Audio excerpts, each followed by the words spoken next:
South Korea is finally overtaking Western Europe. After decades of catching up with developed economies, this Asian tiger has not only become a fully developed economy, but is now at the cusp of surpassing major European countries in living standards. But beneath its impressive economic success lies a major crisis that threatens to reshape the nation's future. So, let's dive in. Welcome to the economy of South Korea. South Korea is an economic powerhouse, and let's start with some macro figures. South Korea's GDP is $1.7 trillion in size, ranking it 12th in the world, behind Russia but ahead of Australia. In per capita terms, in purchasing power parity, this sees South Korea rank between France and the UK, and ahead of Japan. This is nothing short of impressive, especially when you consider that back in 1980, this figure was much closer to $2,000. This top-level economic result has meant that South Korea now plays an important part in the global economy, with the respective consumer market 76% of Russia's in size.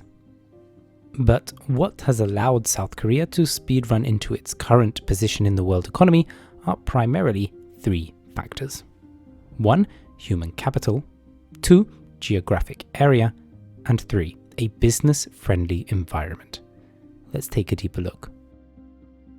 1. Human capital. South Korea's dedication to investing in human capital has been a driving force behind its technological advancements and helped it grow and maintain innovative companies like Samsung and Hyundai. And to really show you South Korea's edge in this area, I'll show you 4 charts. This is the first one and shows R&D spending as a percentage of GDP.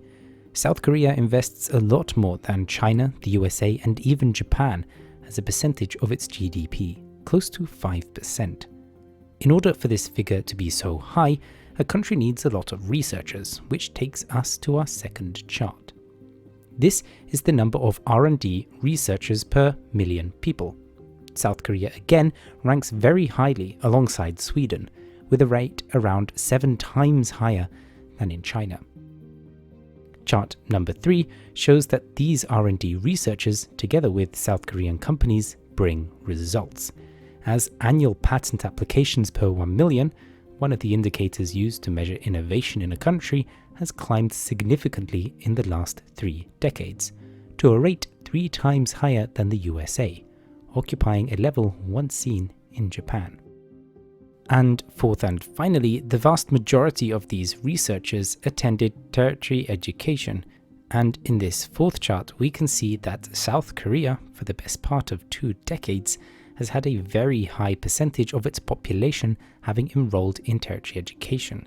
This helps continually supply skilled and talented workers to its major innovative industries, allowing for greater economic growth and greater prosperity. Now, let's look at South Korea's second factor. 2. Geographic area. South Korea has benefited from being strategically located in the dynamic Asia-Pacific region, which has experienced remarkable growth for decades. The rising demand for goods and services in the region, particularly from China, has allowed South Korea to expand its exports and flourish in international markets. Almost 25% of South Korea's exports went to China, with another 18% go to ASEAN members. The US represented around 17% of Korean exports, and the EU around 10%. This is mostly due to South Korea's geographic location, but the fact that Eastern Asian economies have been very dynamic for a number of decades now has really helped aid South Korea's development, and even supports the country's growth rate today. But this geographic location needed to be coupled with a final factor to result in South Korean economic success, and that is 3. A business-friendly environment. South Korea's growth is bolstered by a business-friendly environment, attracting both domestic and foreign investment. The country's commitment to improving its business environment, which can be seen in the Ease of Doing Business Index, has significantly increased its appeal as a favourable destination for companies, as well as aiding domestic companies have a comparative advantage when scaling.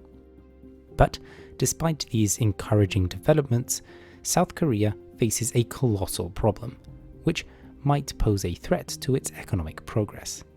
But before we uncover this potential challenge, make sure to subscribe if you find this content interesting. Hit the like button if you've learned something new, and drop a pineapple emoji in the comments below to let me know you've made it in this far. Okay, let's continue with the video.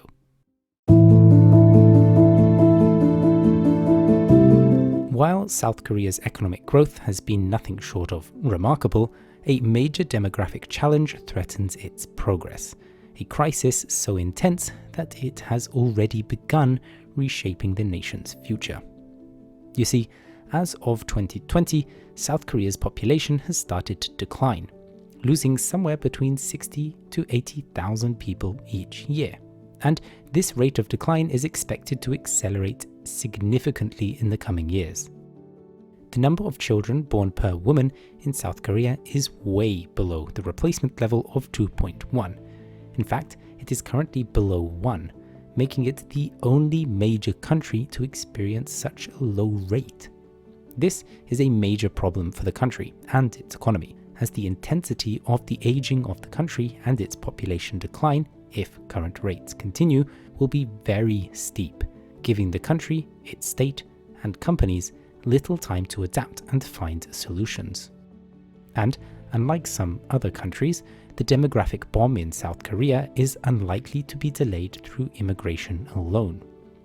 While the South Korean government has made efforts to encourage immigration with limited success, the nation remains less multicultural compared to North America and Western Europe.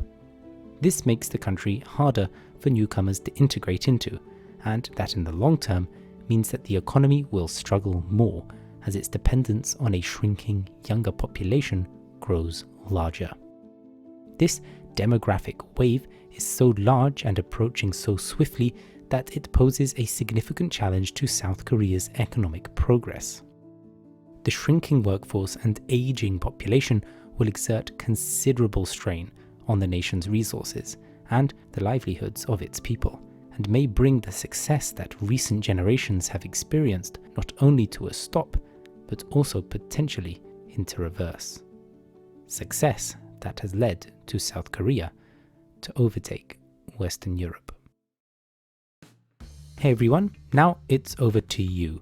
Do you think that South Korea's best years have passed? Do you think its economy will survive the severe demographic crisis it is about to go through? Let me know in the comments section below, along with a pineapple emoji.